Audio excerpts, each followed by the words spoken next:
Good afternoon, Warriors. Today is Thursday, the 9th of January, 2020. Taking a look at our homework for this evening. If you have not yet got your 30 minutes of MobyMax done, please make sure you get that done. That is due tomorrow.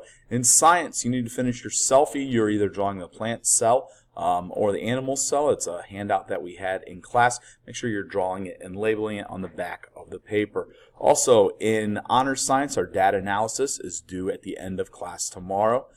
In social studies, The Stairway to Heaven, the article and Google form are found in your classroom. Please make sure that you read the article first before answering the questions. All answers can be found directly from the article. In language arts, we've got a couple things. Number one, our memory box project is due Monday.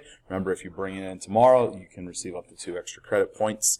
If you want to click the link here, all right, this is the book. It's on a website called storylineonline.net. We went through and we ended up reading this book in class the other day, and if you forget about it, of how we got the idea for the memory box, or you want to refresh your mind, or parents, if you want to look at that, it is on there and it will stay up there throughout the weekend. Also, you may bring earbuds to class on Friday. In literature, as we can see, 1st, 3rd, 4th, and 6th, there's no homework. 8th period, I'm not sure how far along you guys got, but if you have homework, you will know about it. In CNL and FCS 6, there's no homework. That's going to be it for this day. Tomorrow's going to be a warm one, so everybody enjoy your Thursday, and we'll see you Friday.